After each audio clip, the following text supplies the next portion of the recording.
Hello વિયર્સ, આપણે વધેલા ઢોકળામાંથી જે સિરીઝ ચાલુ કરી છે એમાંથી એક આ વધારાની ઢોકળાના ખીરામાંથી બનતી રેસીપી. મારે કાલે રાત્રે ઢોકળા કર્યા તો ઢોકળાનું ખીરું વધી ગયેલું હતું. તો આ ઢોકળાનું ખીરું છે એમાં મેં બીજો કોઈ ફેરફાર નથી કર્યો, ખાલી 2 ચમચી રવો ઉમેરેલો છે. 2 ચમચી રવો ઉમેરી અને આ ઢોકળાના ખીરાને 10 મિનિટ રાખી દીધેલું છે પલળવા માટે. હવે જે આપણે સ્ટફ સેન્ડવિચ બનાવીએ છીએ એનો જ આ મસાલો છે. એટલે બટેટામાં દરેક જાતનો થોડાક શાકભાજી નાખ્યા છે અને બાકી બધો મસાલો કરેલો છે. આપણે જે સ્ટફ સેન્ડવિચમાં ભરીએ છીએ એ જ આ મસાલો છે. અને આ છે એ આપણે સેન્ડવિચ મેકર છે, એને મેં તેલ લગાડી અને રાખી મૂકેલું છે.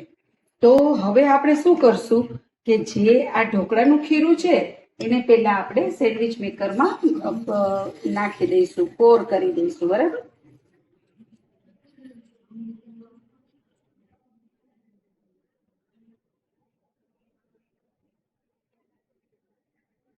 હવે એની ઉપર આ જે સ્ટફિંગ છે બટેટાનું એને મૂકી દઈશું.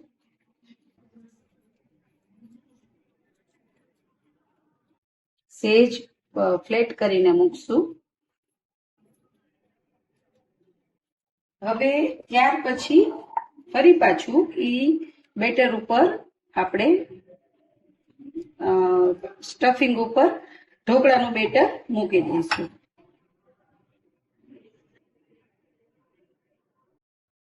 સ્ટફિંગ બધું ઢંકાઈ જાય એવી રીતે મૂકવાનું છે.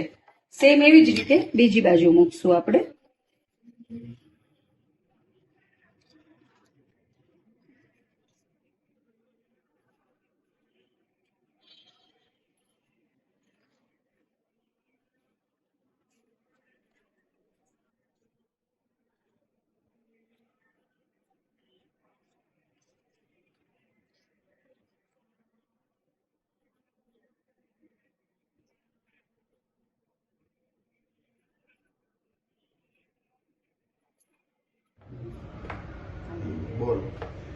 આની અંદર આપણે મૂકી દીધું છે ઢોકળાનું સેન્ડવિચ બનાવવા માટે.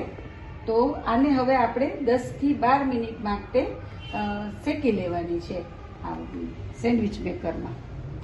તો ફ્રેન્ડ્સ 10 મિનિટ થઈ ગઈ છે હવે, અને હું સ્વિચ બંધ કરી અને ખોલું છું.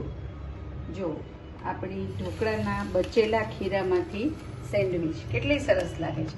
અંદર સ્ટફિંગ સાથે પણ બહુ ટેસ્ટી લાગે છે આ સેન્ડવિચ. તો હવે ચાલો આપણે એને સર્વ કરી લઈએ. તો ફ્રેન્ડ્સ જો આપણે સેન્ડવિચ તૈયાર થઈ ગઈ છે, અને એને આપણે સોસ સાથે અને ગરમ ગરમ ચા સાથે પણ ખાઈ શકીએ છીએ. જો તમને મારી રેસીપી ગમી હોય તો પ્લીઝ મારી ચેનલને લાઇક, શેર એન્ડ સબસ્ક્રાઈબ જરૂરથી કરજો. નમસ્તે.